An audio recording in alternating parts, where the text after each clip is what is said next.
蘋果創咗歷史新高啦，市值突破咗5萬億美元啦，但係股價大跌咗接近1成喎。業績贏咗，但係個預期輸咗，咁出現咗一獲利了結啦，同埋一個叫做預期回收。蘋果喺7月份其實都非常之犀利啦，咁喺一眾嘅硬件股啊、半導體大跌嘅期間啦，咁佢啊作為一個大家資金避險嘅避風港啦，咁就大升咗應該有2成上嚟啦，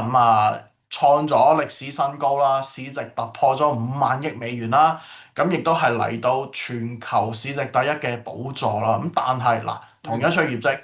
營收就係突破咗1000億美金，按年增長16%嘅，咁毛利係去到超過5成啦，咁而且佢 iPhone 啊、Mac 嘅一啲銷量啊都係超預期，咁但係哇，琴日股價大跌咗接近1成喎，最高嘅時候咁收都收嗯跌7個幾% 啦，咁即係其實又係令到啲即係我哋一眾散戶最痛嘅地方就係點解公司交個咁勁嘅業績，反而會見光死咧，反而哇，仲要創咗即係呢幾年嚟即係單日最大跌幅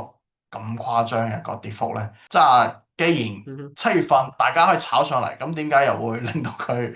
一下子又可以打翻落原地咧？咁同埋嗱，而家琴日低見啊嚟到300蚊，啱啱整數關口啦。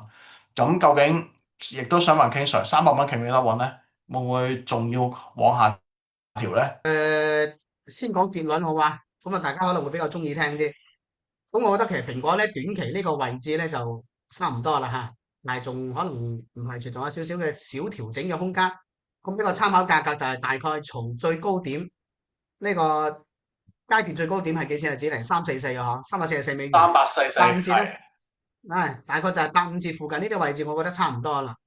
咁好啦，咁即係短期嚟講咧，咁調到85折咧，咁當然可能會有啲叫做小嘅機會啦嚇，短期嘅小嘅機會。但係我要講嘅關鍵點係咩咧？就係要掌握節奏。咁先講蘋果，其實大家應該有印象就係2個星期前，我哋喺半個月前嘅節目咧，其實都有提過大家嘅。當時係講過蘋果嘅判斷嘅，而我當時提醒大家嘅就係話，如果蘋果喺接住落嚟嘅新嘅1個星期，或者係接住落嚟嘅呢個叫做1、2期嘅節奏都好啦嚇，佢先走創新高嘅行情，記住係2個星期前嘅嗰個時間點嘅節奏，大概係310到320美元嘅區間。咁我認為個行情都仲係走唔遠嘅嚇，因為呢個位置短期市場嘅嗰個總體預期比較預期高。如果係向上再創新高嘅話咧，記唔記得我當時2個星期前同大家提醒嘅一個預期就係話，要喺再創新高之後要小心同埋注意啦。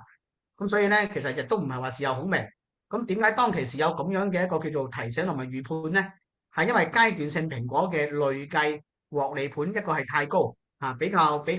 多嘅個資金喺市場動盪不安嘅情況之下咧，低位去上車買咗蘋果，亦都係累計漲幅太高，同埋都係對佢嘅嗰個叫做業績預期咧，其實係提前反映咗出嚟。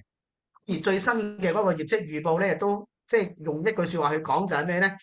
其實就係好嘅真係好嘅，但係就唔夠好咯。就係啱先同大家都提到好超市場預期，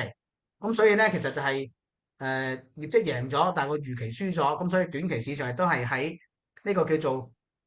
動盪不安嘅嗰個市場預期裏邊咧出現咗一個叫做一獲利了結啦同埋一個叫做預期回收，咁估值打壓，咁呢個位置落翻落嚟，咁然後再翻實個預期咧，我認為先至係符合蘋果而家當下嘅合理嘅估值咁我想同大家講嘅就係、重點就係咁樣，即係記住啦，即係唔係話蘋果嘅問題，只不過咧係佢市場認為佢都仲係賺得唔夠多，其實佢已經賺得唔少噶啦，但係個整體嚟講仲係個業績未超預期，咁所以市場可能要睇下佢下一次嘅新嘅嗰個下一次嘅財報或者係新嘅增長率，咁但係年底咧亦都係有新嘅 iPhone 啊，亦都係會增強呢個叫做有冇可能出現新嘅驚喜啊嘅一個情況。咁亦都有一點嘅提醒就係蘋果嘅 AI 咧，而家總體嚟講個發展速度咧，其實係比其他嘅同業咧就慢咗少少嘅。咁所以咧，其實喺呢一個過程當中咧，亦都睇下佢後邊有冇可能會走翻快少少去爭奪翻呢個叫做市場嘅想像空間。咁喺估值下收嘅情況之下，企穩啦，後邊幾時會有機會新嘅進行拉升咧？就係要關注啱先我同大家提醒嘅呢個基本嘅情況啦。